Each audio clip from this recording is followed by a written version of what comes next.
Hey, this is Matt once again with about to the videos of the paid request this time from Manuel. And for those interested in requesting any type of videos, feel free to send it either directly to my PayPal or join my Patreon. Both links are down below in the info box. And this is for episode 6 of Arcane, a show that I have not been enjoying, I will be honest. That the first episode or so, I could appreciate the animation, but by this point, the animation just kind of ran its course for me. It's kind of like it looked a bit different, interesting at first. Now just looks blasé to me. I just one of those pieces of animation styles that the more I see it, the more it just the less it impresses me. I say it's not my favorite type of animation. The characters I can't say I'm a big fan of. V, she's kind of just the typical strong lady who is against authority, and I mean, there's nothing wrong with that, but there's really nothing unique about the character that I haven't seen in a dozen other movies or shows or other properties. Her sister Jinx, I really dislike that character. She comes off as like a piss poor version of Harley Quinn. I'm not even a diehard Harley Quinn fan, but that's how she comes off as. And just a lot of her dialogue delivery comes off as irritating at this point. Her energy, just like a annoying brat, psycho brat. The other characters, Victor, who's got a cane, he can't walk right, he's dying of this affliction.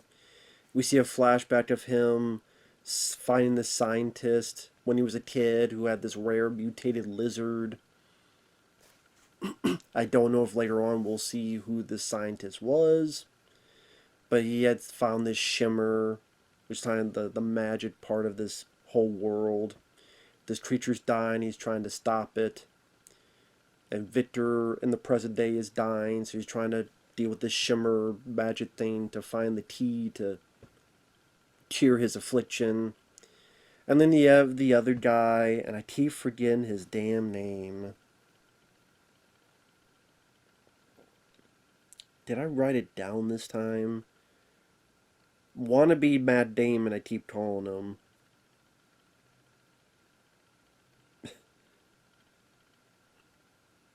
Jace?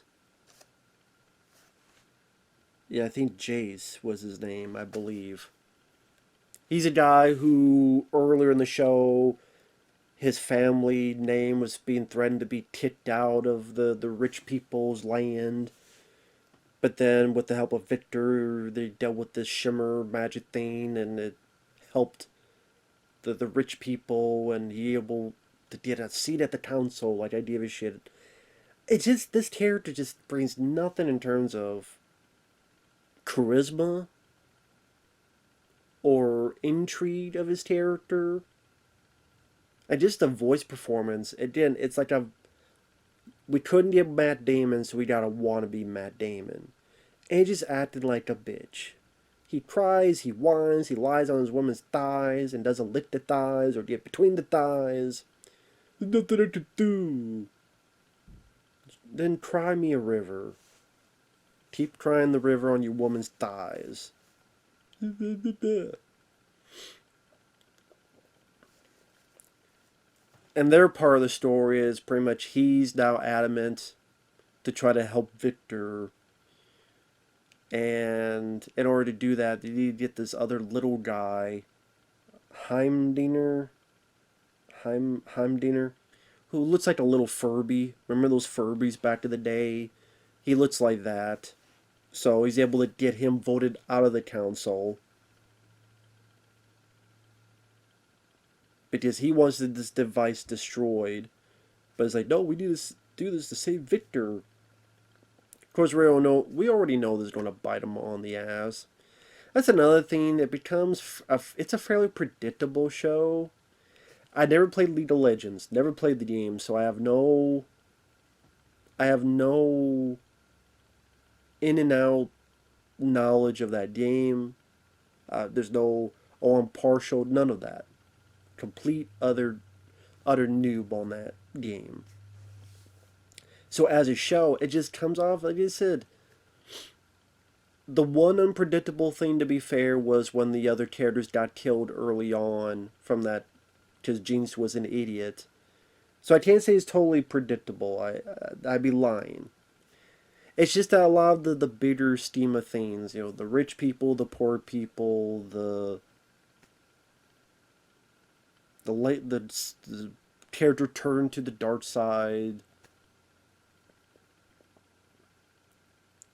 all that stuff. It just, a lot of it feels very familiar, and I'm not, like I said, enraptured with the characters. Like Jinx, she's at this bar telling this guy like, "What's the hub, bub?" And she plays a prank on the bartender's back, and then she's told her sister's alive, and she doesn't believe it because she thinks she's dead. Meanwhile, Vi and Caitlyn, they had this battle in the previous episode. They're on the run. They go to these weird people who I guess are Shimmer addicts. That seems like something to delve a bit more into. That could be intriguing, but they skim the surface of that. So instead, they like give her this potion for her wounds.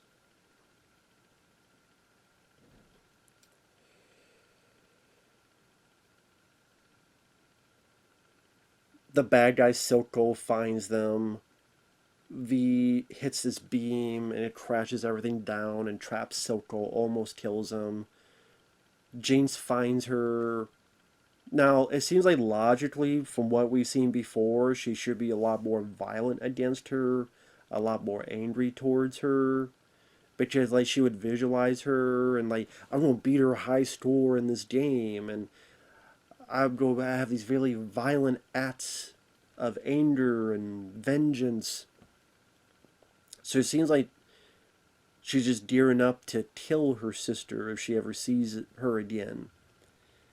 But no, instead, they hug. V calls her Powder. These guys from before, the Fireflies, I mentioned before in the previous episode how I don't mind their outfits. I like their designs. They have like these hoverboards they're flying around while the sisters are back to back firing. But then V sees how her sister is a bit more crazed, firing these guns wildly. One thing leads to another. The Fireflies attack and knock out V. They take her. She looks for her sister, Jinx does. She freaks out. Episode ends.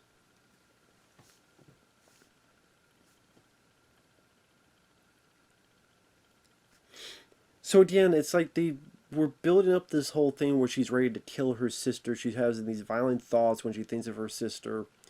And then, I don't know if she's gotten over it. I'm assuming not. Or they kind of did this build up and you think it's going to be the explosive moment, but it's not. And it just, I don't know if it felt natural in its trajectory.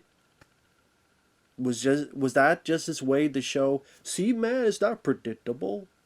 I guess so, but it didn't feel like that would be her natural first act in seeing her sister, that she's had all this violence in her mind towards her before. And Jinx, I'm honestly hoping that character dies because I despise that character. She did get people killed because of her stupidity. She did more people killed because of her stupidity, because of her acts of violence. Not all of them are guilty, it seems.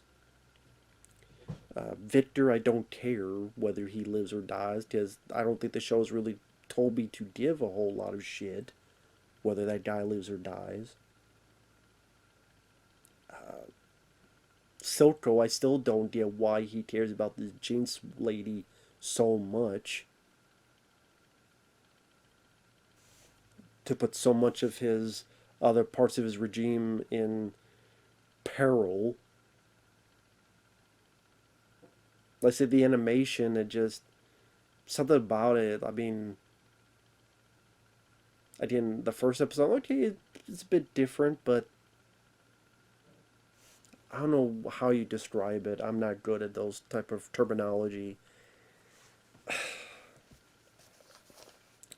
The one girl, Caitlin, who's with V, whatever. I don't see. That's how little I give a shit.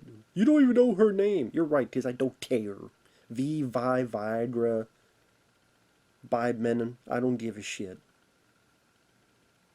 Just like this whole show, I really don't give a shit what's going on. If they all died, I'd be like, fine, good. Want to be Matt Damon? He has the charisma of a gnat or a housefly. Victor, okay, with 6 episodes in, we see a little bit of a flashback. Again, I don't know who this scientist is, and this. I was more interested in the lizard that was mutated.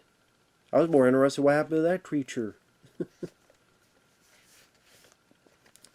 Which I think you do see a little bit in the present time, but I mean, I'm like, I want to see more of that. That was the most interesting thing to me. Silco, it just seems like a typical villain. Which, again, I still don't understand his whole plan. Like, again, why you're so gung-ho about this Jinx lady. Jinx is, again, like a wannabe Harley Quinn.